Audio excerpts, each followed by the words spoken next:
Hello friends, welcome to स्वर्ण kitchen.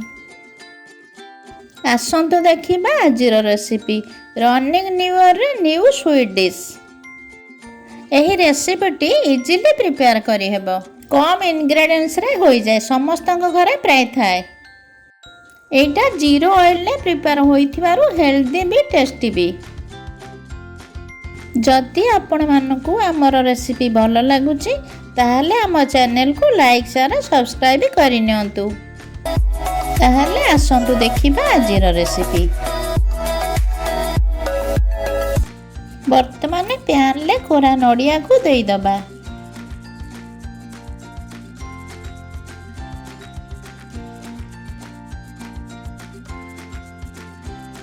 एथरा गोटे bowl गुड़ देई दबा। यहाँ को स्टफिंग प्रिपेयर करिबा।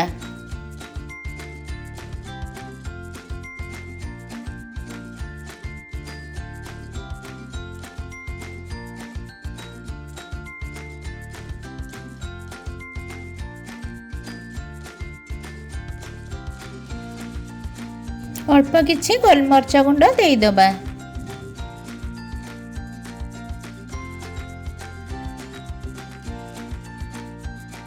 देखंतु स्टफिंग टी केते सुंदर भाजी होई आसलानी।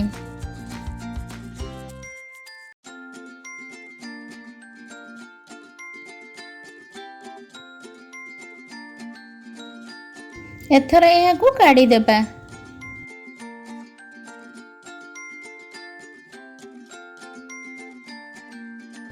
मु जो बाउल ले सुजी नेइची सेही बाउल ले 3 बाउल मिल्क नउची।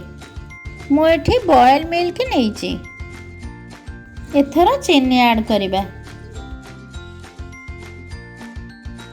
अल्प टिके लूण देबा।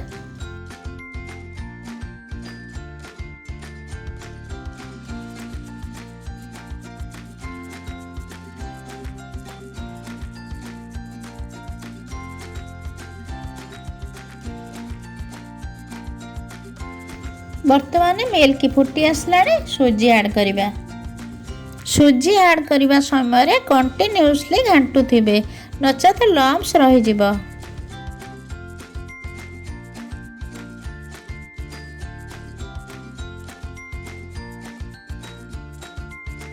देखंतु हमर गोटे भी लम्स नाही, सुजीटी भल भाबे सिझुची।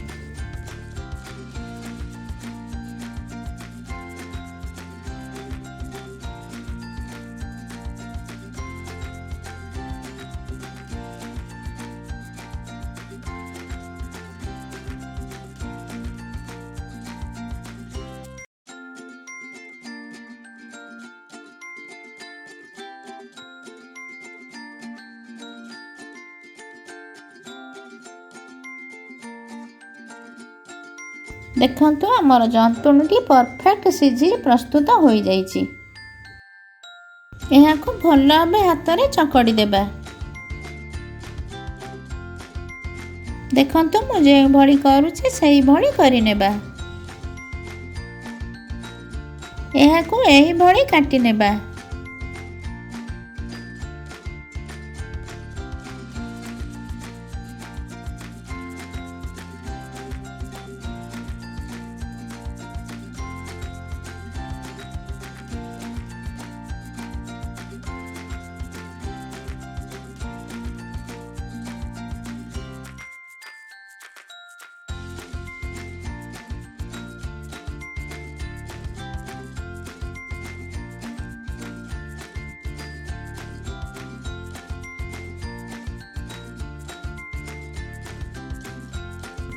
वर्तमान स्टफिंग टी को हाथ रे एई भली करि नेबा।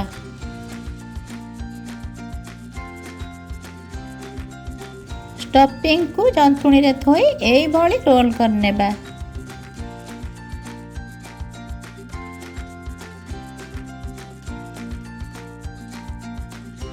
एक्स्ट्रा पीस को काटी देबा।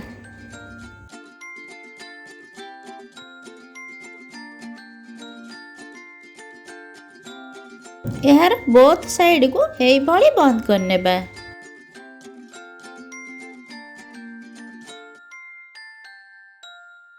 वर्तमान ताको हाथ रे एई भली करि नेबा।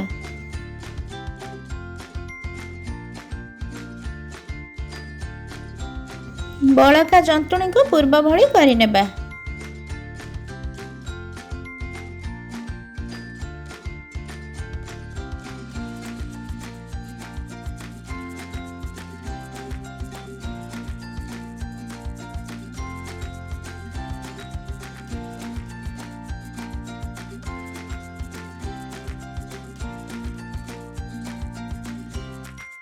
ମୁଁ ଏହାକୁ ଷ୍ଟିମ୍ କରିବା ପାଇଁ ପାଣିରେ ଗୋଟିଏ ଷ୍ଟାଣ୍ଡ ଦେଇ ପାଣି ଗରମ କରି ରଖିଛି। ବର୍ତ୍ତମାନ ଏହାକୁ ରଖିଦେଇ କଭର କରିନେବା।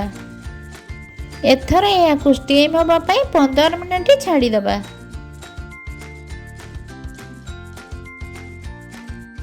ବର୍ତ୍ତମାନ କଭର କାଢ଼ି ଚେକ୍ କରିବା।